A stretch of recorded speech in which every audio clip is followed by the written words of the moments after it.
Okay, let's cover assessment.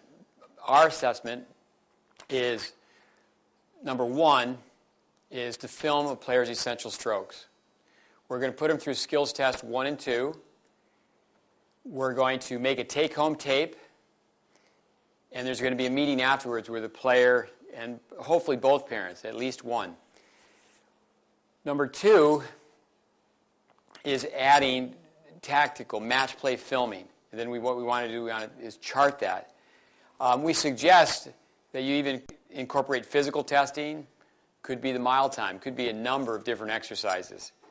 The mile time would not be the only one, but that's the one that's been around the longest for athletes. Psychological profiling, even having them fill out a questionnaire that would detail where they are with their game from a mental emotional standpoint.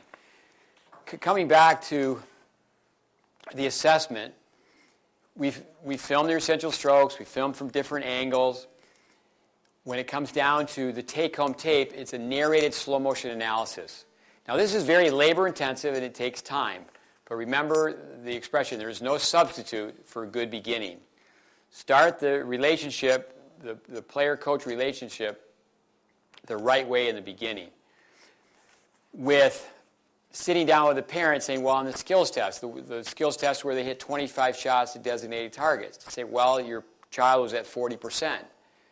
The tiebreaker test.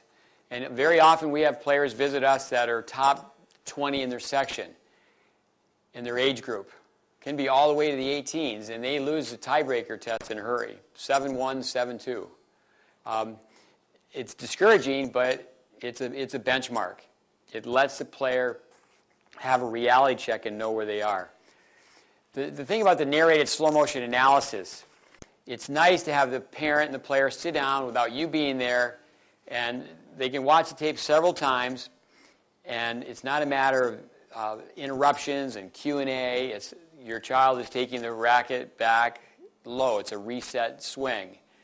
When they go to strike the ball, they don't get the racket below the ball. The left side pulls way open. And this is the rationale on why you don't want to do that.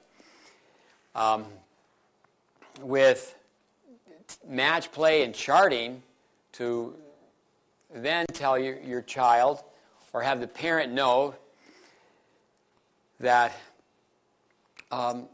little kid tennis and big kid tennis are two different sports, that your child is playing, but they're not forcing at all. They're not playing aggressive. They're just really pushing the ball back. So what's most important on the profile, or with the assessment, is the profile, the goal sheet. Now, it's very simple. We like to have a player just sit by themselves and not have the parent be by their side. Number 1, how many years have you been playing tennis? Number 2, how many tournaments have you played? Number 3, what is your current ranking, if any? Number 4, what's your primary or most favorite sport? And if it's tennis, they just check off. If not, they have to write down what the other sport is. To improve your tennis, rate 1 being most, then 2 and 3. Rate in order what you need more of. Drills, match play, or instruction. And what we get 99% of the time is kids think they need more match play. But what they need is they need more instruction, typically than drills, and then match play. Just the number of balls hit between practice and play. Please classify your current level of play, beginner, intermediate, advanced, elite. Next, number 7, please indicate the type of ranking you're pursuing as a junior. None, district, sectional, national, international. Please indicate the level of play that you would like to achieve, and this is just basically worded a different way. Recreational, high school, college, possibly pro tour. Number 9, state your goals as a tennis player. Number 10, applicable to the established player only, list your best 3 results. But coming back to we want the player to be off by themselves, granted, if it's an 8-year-old, we have the parent help the child out. But write down in your own words what your goals are as a tennis player. And someone will put down they want to get a scholarship. They want to play Division I tennis. They want to be a world-class player. But once you have the goal sheet, they write down, then it's just a matter of matching their goals with where they are with their strokes, where they are with their skills.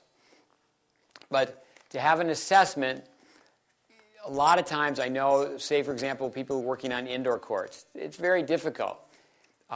When it comes down to just filming, you can go out by yourself, and if you have a ball machine, you can put the camera on your shoulder. You can feed the ball yourself, and that's what I prefer, and I put the camera on a tripod. But I want to record the player. It's not for the complete beginner, but if someone's played some tennis and they want to be part of a goal-oriented program, I want to film them day one. I want to film them before any instruction takes place. So when you look at some of the other segments to this course, we've shown you the skills tests, 1 and 2. We've shown you the filming procedure. When it comes down to, we've talked about charting. With physical testing, we really haven't covered that in great length. But you want to really tell a player where they are. And if you can tell a player, well, you're telling us your goal is point B. Well, now we've established where point A is, and that's going to be our job to help you in an accelerated manner to get from A to B. And then the juniors' understanding of an accelerated manner is, I've got a tournament in 2 weeks. And we're actually saying, no, you'd be better off to take 2 months. Because if, say, for example, the kid's 12 years old and they're talking about goals when they're 18, that's 6 years away. So through the assessment, you evaluate, and then you sit down with the parent and the player off the court, and you prescribe a pathway for them to get better.